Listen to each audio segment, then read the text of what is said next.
Hi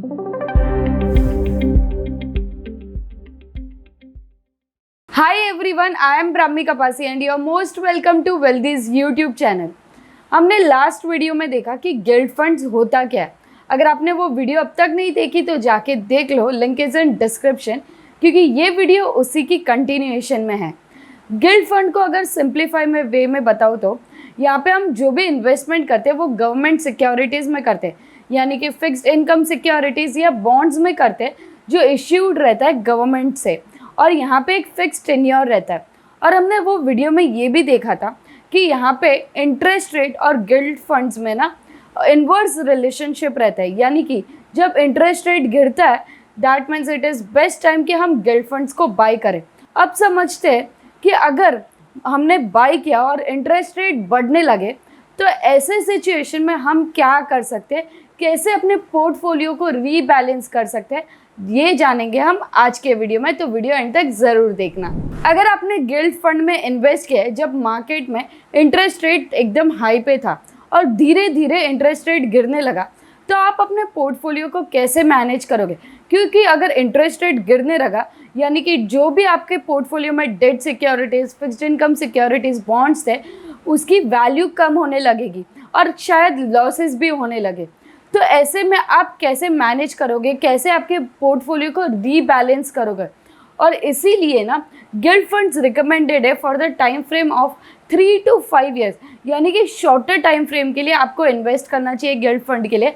and it is not recommended कि अगर आपका टाइम फ्रेम 10 ईयर्स 15 ईयर्स हो तो गिल्ड फंड्स में कभी इन्वेस्ट मत करना, क्योंकि over a period of time अगर इंटरेस्ट रेट गिरने लगे तो आपके पास बहुत सारा लॉसेस इकट्ठा हो जाएंगे। इसीलिए इट इज़ रिकमेंडेड कि हम ना शॉर्टर टाइम फ्रेम के लिए इन्वेस्ट करें गिल्ड फंड में and not for longer time frame या लॉन्गर गोल्स। अब अगर हमने गिल्ड फंड में इन्वेस्ट किया है तो लॉसेस को हम कैसे कैप कर सकते हैं? हम ना अपना जो भी फिक्स्ड इनकम सिक्योरिटीज़ है ना उसको मूव कर सकते हैं फ्लोटिंग इंटरेस्ट रेट या फिर फ्लक्चुएटिंग इंटरेस्ट रेट सिक्योरिटीज़ में। अब यहाँ पे एक्चुअली होता क्या है, यहाँ पे ना एक अपर बैंड और लोअर बैंड रहता है जिसके बीच में इंटरेस्ट रेट घूमता रहता है, जिसको हम बोलते हैं फ्लोर एंड सीलिंग कैप। यानी कि अगर मान लो कि आपने कोई फिक्स्ड इनकम बेरिंग सिक्योरिटीज़ में इन्वेस्ट किया है जो 7.5% इंटरेस्ट रेट देता है आपको, और over a period of time interest rate गिर रहा है, यानी कि कभी 7 हो गया, कभी 6.5 हो गया, कभी 6 हो गया over a period of time. इससे आप बच सकते हो। इसके लिए आप फ्लक्चुएटिंग या फ्लोटिंग इंटरेस्ट रेट में जा सकते हो। यहाँ पे होता क्या है, यहाँ पे एक फ्लोर कैप रहता है और एक सीलिंग कैप रहता है। मान लो सीलिंग कैप होगा कि 8% है और फ्लोर कैप रहेगा 6.75-7%, यानी कि ये जो 7 to 8% के बीच में ही आपका इंटरेस्ट रेट मूव होते रहेगा over a period of time. और यहाँ पे आप अपने लॉसेस को कैप कर सकते हो, यानी कि 1% जो है वो आपका फ्लक्चुएटिंग होते रहेगा। ये जो भी फ्लोटिंग या फिर फ्लक्चुएटिंग इंटरेस्ट रेट सिक्योरिटीज़ रहते हैं ना, इसमें आपको एक सीलिंग और फ्लोर कैप मिल जाता है और इसके बीच में ही आपका इंटरेस्ट रेट फ्लक्चुएट होता है। यानी कि मार्केट में अगर इंटरेस्ट रेट बहुत ज़्यादा बढ़ने लगा तो आपका जो कूपन रहेगा, यानी कि जो इंटरेस्ट रेट रहेगा, वो सीलिंग और फिर फ्लोर ये दोनों के बीच में ही फ्लक्चुएट होगा। अगर हाई होगा तो जो हायर साइड चला जाएगा आपका कूपन, और अगर लो यील्ड है तो फिर लोअर साइड आपका इंटरेस्ट रेट चला जाएगा, but it will be within the cap that is provided to you. अगर आपका टाइम फ्रेम 3 ईयर्स से ज़्यादा है तो फिर आपको हमेशा मेक श्योर करना है कि आपका जो भी यील्ड है वो मिनिमम 7% हो। 7% से कम है तो वैसे सिक्योरिटीज़ या फिर बॉन्ड्स में इन्वेस्ट मत करो, क्योंकि over a period of time आपको लॉसेज होने के ज़्यादा चांसेस है। और गिल्ड फंड या फिर डेट सिक्योरिटीज़ या फिर फिक्स्ड इनकम सिक्योरिटीज़ में लॉन्गर टाइम फ्रेम के लिए इन्वेस्ट नहीं कर सकते, ऐसा नहीं है। It is not recommended, but yes आप कर सकते हो। और यहाँ पे आपको एक ध्यान रखना है कि हमेशा आप अपने पोर्टफोलियो को रीबैलेंस करो, यानी कि क्वार्टरली या ईयरली आप अपने पोर्टफोलियो को देखो और मार्केट के सिचुएशन के हिसाब से ना आप अपने पोर्टफोलियो को रीबैलेंस करो। अगर यील्ड ज़्यादा है तो फिर अच्छा, यील्ड कम है तो फिर आपके लिए अच्छा नहीं है। वो हिसाब से आप प्लान करो और फिर इन्वेस्ट करो गिल्ड फंड्स या फिक्स्ड इनकम में। और हमेशा याद रखो जब भी आप रीबैलेंस करो, अगर ज़रूरत पड़े तो आप फिक्स्ड इनकम से फ्लक्चुएटिंग या फ्लोटिंग इंटरेस्ट रेट पे जंप कर सकते हो। एक चीज हमेशा याद रखो, जब भी आप कोई भी म्यूचुअल फंड्स या इक्विटी मार्केट या कोई भी एसेट क्लासेस में इन्वेस्ट करते हो, over a period of time ना आपको आपके पोर्टफोलियो को रीबैलेंस करना ही पड़ता है, या एटलीस्ट आपको रिव्यू करना पड़ता है आपके पोर्टफोलियो को। यानी कि जो भी बैड स्टॉक्स रहेगा, बैड म्यूचुअल फंड्स रहेंगे या अच्छे परफॉर्मिंग नहीं रहेंगे, उसको निकाल देना और स्विच करना है दूसरे फंड्स में। तो यहाँ पे भी आप गिल्ड फंड में भी सेम करते हो कि आप ना अगर फिक्स्ड इनकम सिक्योरिटीज़ अच्छा परफॉर्म नहीं करे तो आप चले जाओगे फ्लक्चुएटिंग सिक्योरिटीज़ पे, ताकि आपका लॉस को आप कैप कर सको। Hope this video will make you better financial decisions. Knowledgeable लगा तो लाइक, शेयर और सब्सक्राइब जरूर करना। Thank you.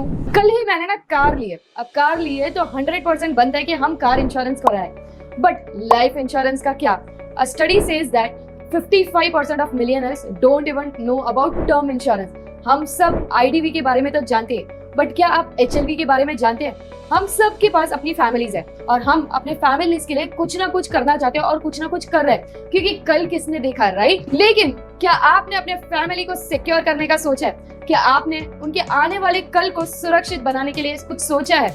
I am going to tell you 3 things that will give you कि why term insurance is important and क्यों आपको term insurance आज ही करना चाहिए। So let's get started। सबसे फर्स्ट रीजन है अपने फैमिली को, अपने पेरेंट्स को सिक्योर करना। ज्यादातर लोग जब भी टर्म इंश्योरेंस वर्ड सुनते हैं तब वो अपने बच्चे और वाइफ के नजरिए से देखते हैं, बट उन पेरेंट्स का क्या जो हमारे पे डिपेंडेंट है? क्या उनकी कुछ जरूरतें नहीं है? हमारे पेरेंट्स अपने एजुकेशन के लिए, अपनी खुशी के लिए हंसते हंसते सब कुछ कर देते हैं, और अगर उनको अपनी लाइफ की सेविंग्स भी देनी पड़े तो वो खुशी खुशी दे देते हैं। तो क्या हमें उनके बारे में नहीं सोचना चाहिए? टर्म इंश्योरेंस सिर्फ वाइफ या बच्चों के लिए नहीं होता है, पेरेंट्स के लिए भी होता है। गॉड फॉरबिड अगर कल जाके हमें कुछ हो गया तो हमारे पेरेंट्स का क्या होगा? वो लोग कैसे रहेंगे? हालांकि टर्म इंश्योरेंस जो है वो उनके बच्चे का जो डेथ हुआ है वो लॉस तो बेयर नहीं कर सकते, वो लॉस की भरपाई नहीं कर सकते, बट उनका जो फाइनेंशियल सिक्योरिटी है, फाइनेंशियल वेलबींग जो है वो जरूर कवर करके दे सकते हैं। सेकंड मोस्ट इंपॉर्टेंट रीजन है टर्म इंश्योरेंस का कि आप अपने डेट्स चुका सकते हो। जब भी हमारी फर्स्ट या सेकंड जॉब लगती है हम तुरंत लोन लेते हैं अपने ड्रीम हाउस या ड्रीम कार के लिए, बट व्हाट इफ हमें कुछ हो गया तो हाउ विल माय पेरेंट्स या my spouse will pay the EMIs? यहाँ पे काम आ जाता है टर्म इंश्योरेंस, क्योंकि अगर आपने टर्म इंश्योरेंस लिया है और आपको कुछ हो जाता है तो आपका जितना भी कवर्ड अमाउंट है, सम अश्योर्ड अमाउंट है, वो आपके पेरेंट्स को या स्पाउस को मिल जाएगा, एंड उससे आप इजीली आपके जो भी लोन्स ईएमआईज चल रहे हैं वो आप पे ऑफ कर सकते हो। थर्ड मोस्ट इंपॉर्टेंट पॉइंट है कि यहाँ पे ना जो भी टर्म इंश्योरेंस रहता है वो लो कॉस्ट प्रीमियम वाले रहते हैं, यानी कि रीजनेबल प्रीमियम पे हमें मिल जाते हैं। जब हम यंग और हेल्दी है तो हमें जो टर्म इंश्योरेंस कंपनी यानी कि जो इंश्योरर है वो हमें लो कॉस्ट प्रीमियम्स ऑफर करती है। 1 करोड़ तक का हमें लाइफ कवर मिल सकता है इजीली एट 16 to 20,000 प्रीमियम पे, and you all are aware कि ये जो अमाउंट है वो काफी कम है and it is not expensive at all, but as we age premium gets more and more expensive. So if you guys are interested in getting term insurance, I would highly recommend you to talk to Wealth's trusted wealth partners. They provide you free consultation, spam-free advices and swift post-purchase claim services. Wealthy के wealth partner से बात करने के लिए मैंने description में meeting की link दी है। आपको सिर्फ वो लिंक पे क्लिक करना, आपके टाइम के अकॉर्डिंग आपको मीटिंग फिक्स करनी है। और हाँ, याद रखना ये जो कंसल्टेशन है वो एकदम ही फ्री ऑफ कॉस्ट है, तो जाके आज ही अपनी मीटिंग बुक कर लो।